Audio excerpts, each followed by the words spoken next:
And of course, now we're going into work in the 1940s, which started to be a good time in our lives until, of course, 1941, when the Pearl Harbor was bombed. I remember that day so well. I was a teenager, but my sister and I had been to a matinee, and when we came home, our folks were sitting by the radio, very upset. And we said, what had happened? They said, Japan had bombed Pearl Harbor. And I stood there and I thought, I don't even know where Pearl Harbor is. And I thought that was unusual because, we weren't sophisticated about the rest of the world at that time. But now I've traveled so much with veterans, and so many of the veterans will tell me they didn't know where Pearl Harbor was either. We knew we had a fleet, but we didn't know where or why or, the details of it. So that was a very alarming time in our lives. And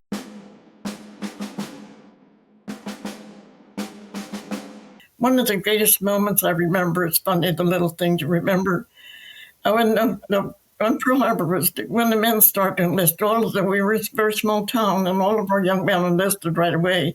It just took the heart right out of our small town. And I remember the day that we put my brother on the train to go to war. My father was a very happy, storytelling man. And when we went home, I found my father crying, and I've never gotten over that memory. And now, mothers and fathers were putting their sons and daughters on the train everywhere across the country. And so many didn't return. We were fortunate, both my husband and I, both of our families, all of them returned safe. Right. And how old were you when Pearl Harbor happened? I was a teenager. I don't remember how old I was then. I was 17 when I went to Boeing, when I went out west to work at Boeing. Yeah, you can figure that out. So how did that come to be that you went out to Boeing? Why did you decide to do that? Well, my girlfriend's father had moved out there. They wanted people that were desperate for workers in the factories. And my girlfriend's father had gone out there. He was setting up housing and for their family to come out. And we decided to go for the summer.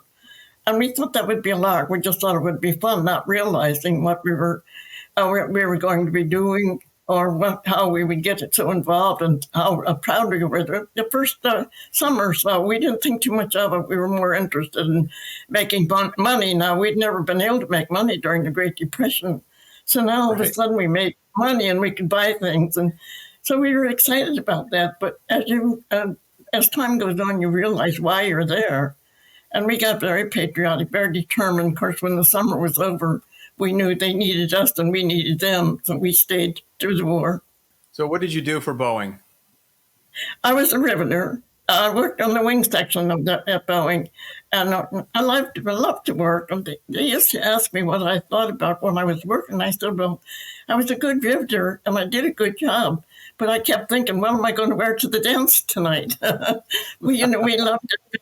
The servicemen, but Seattle was very good to their servicemen. They had nice centers, well-developed centers for the servicemen. And it was nice. It was nice for both the men and the women. What kind of aircraft did you work on? I worked on the B-17 first, and then the B-29 toward the end of the war. But in between, I had worked on one of the men I worked with from Iowa. He's a very good man. Of course, they favored men. The women hadn't a race yet. And anyway, we won't go there. But anyway, yeah, I was a riveter also by then. You start out as a bucker, but by then I was a riveter too. But now they're modifying the planes that the president flew in, or the president and different people have worn them. And they asked us to come out on the airfield and to work with the engineers. The engineers were modifying these planes. And I spent about 6 months out there, but I didn't like that because it took too long. The engineers had to figure out how to make the part. Then they had to wait for it to be made. Then it only took us a few minutes to attach it. So there was a lot of waiting time, and I didn't like that. I'm an active person. And so I was glad to go back into the factory. And by now, they converted from the B-17 to the B-29. So then I started working on the B-29. Mm-hmm. So can you explain what it is your job entailed? Well, you start out, when you first sign up with Boeing, they take you downtown for 2 weeks training. Now, they put a piece of metal in a vise, and they teach you how to drill, and they teach you how to rivet, whatever it takes to be a bucker or a riveter. when you go into the factory, 2 weeks later, you go right into work on these huge bombers.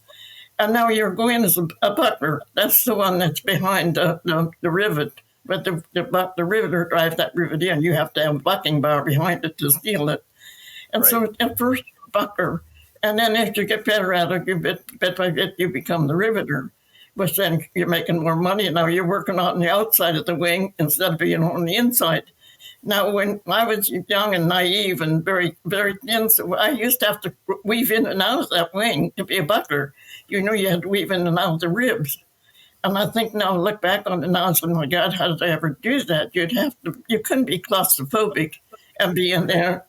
But, we were young and naive. We didn't think anything of it. We were there to save our country. And whatever they asked of us, that's what we did. Right. One typical day was just you were just dedicated to what you're doing. You spent most of your day riveting or bucking, whichever one you were with. And when you had to go to the restroom, it was funny when you had to go to the bathroom. They were all down in the tunnels underneath the thing, and you wore a badge. And when you had to go to the bathroom, you had to stay in that designated area. You just couldn't wander all over.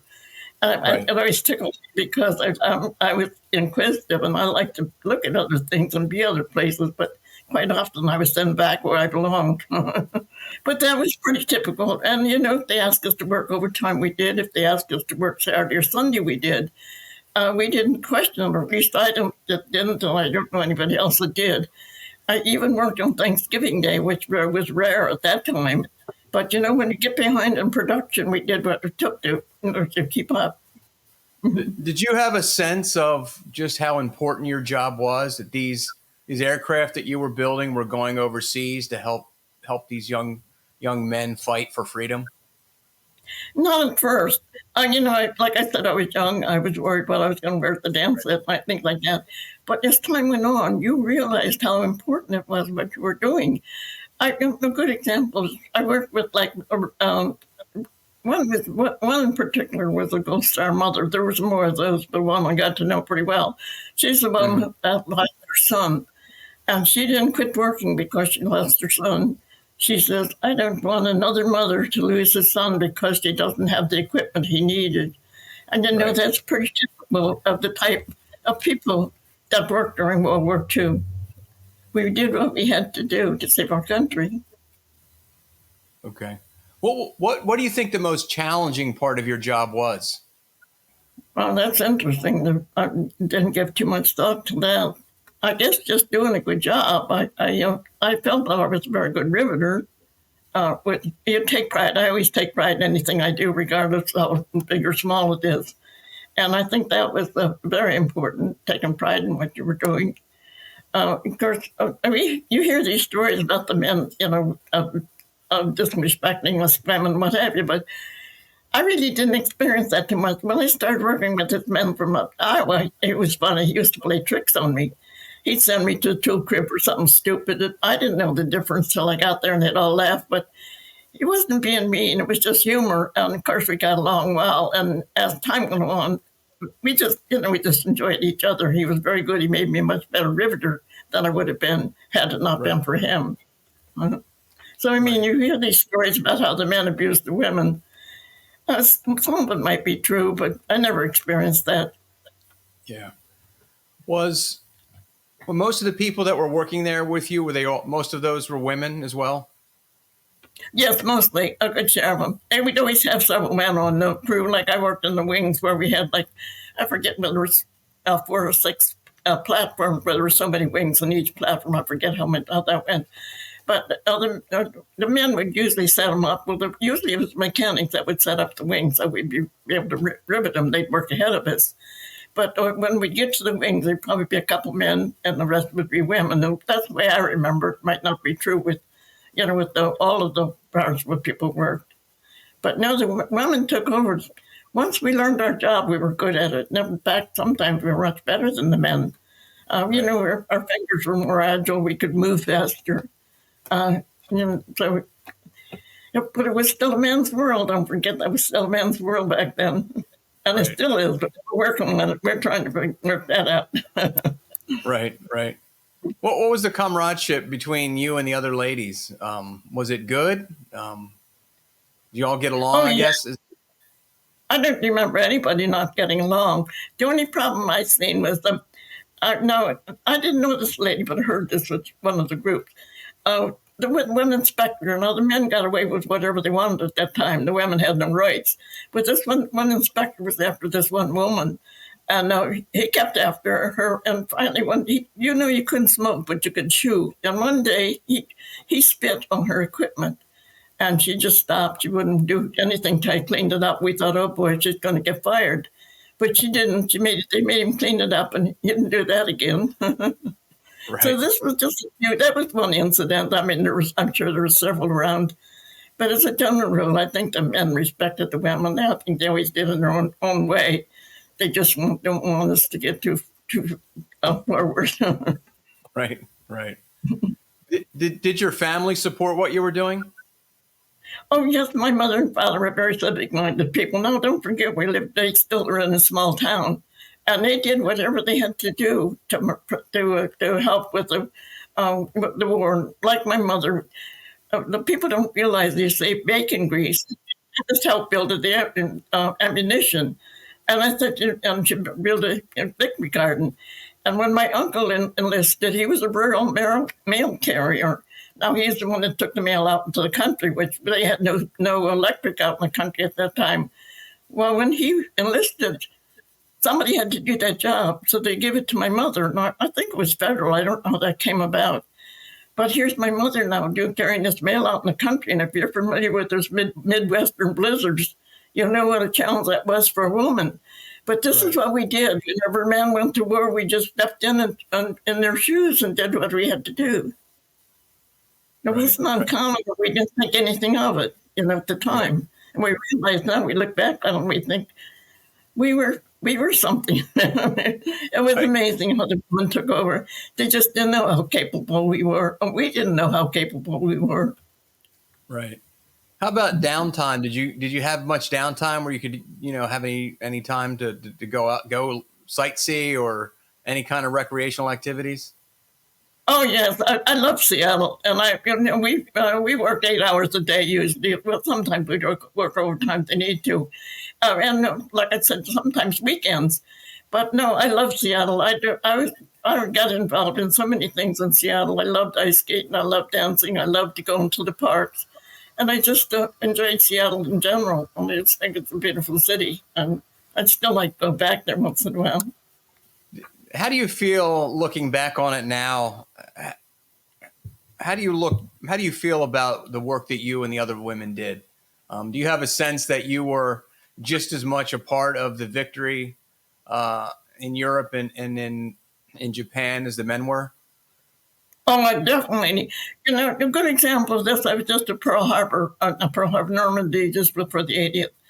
And when we were at this huge ceremony, and all they did was show everything that the men did to come on the beaches, which is wonderful what they did. I stood back there and looked, and not once did they mention women. I stood back there and all I could think of, we built everything what we're looking at. We built the 53,000 ships. We made all the airplanes. We made all the landing craft. We made the uniforms that the men were wearing. We made the ammunition they were using. Not once did they mention what the women did. And that angered me. That's why I really worked hard to get Rosie's Congressional Gold Medal, because I thought it was so unfair that they didn't give us credit.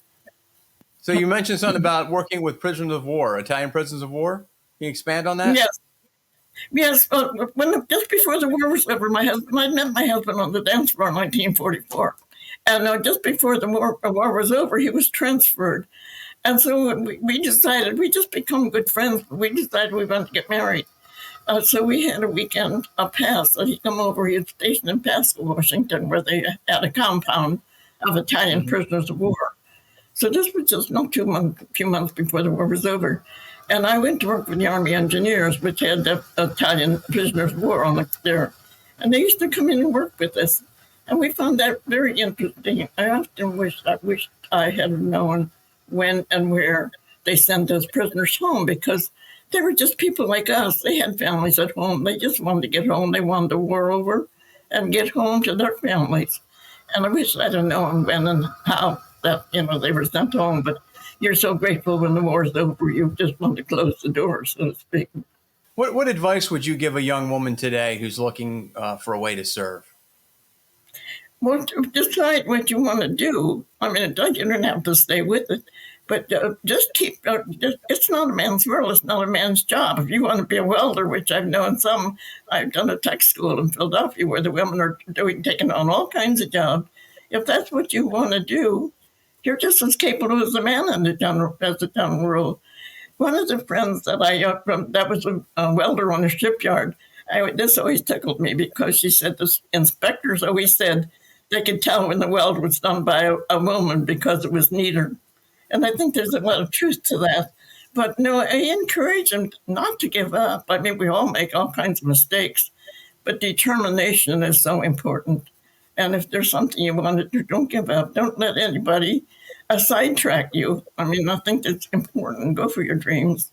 Well, May, I want to thank you very much for sitting down and sharing your story. I know you've done it hundreds of times, so thank you for doing it at least one more time. And more importantly, though, I want to thank you for your service because you are correct. Everybody kind of knows, I guess, that there were women involved when it came time to build these airplanes and all the other things. That women, all the other roles that women need to step into so that the men could go fight.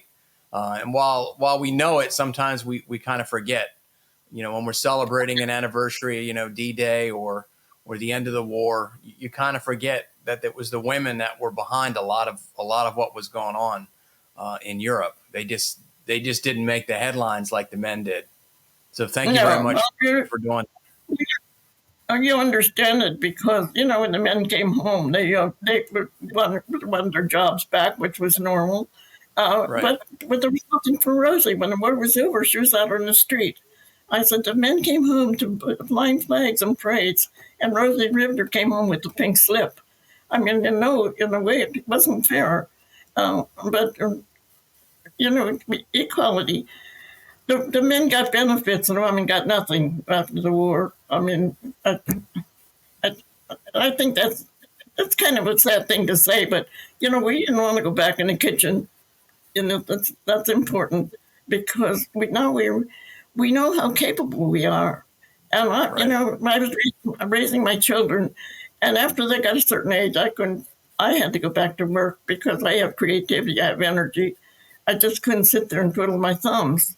So right. I know a woman has the right to become what she wants to become also. I mean, it's like I said, it's not a man's world anymore. You're pretty still much in control. We're trying to change that.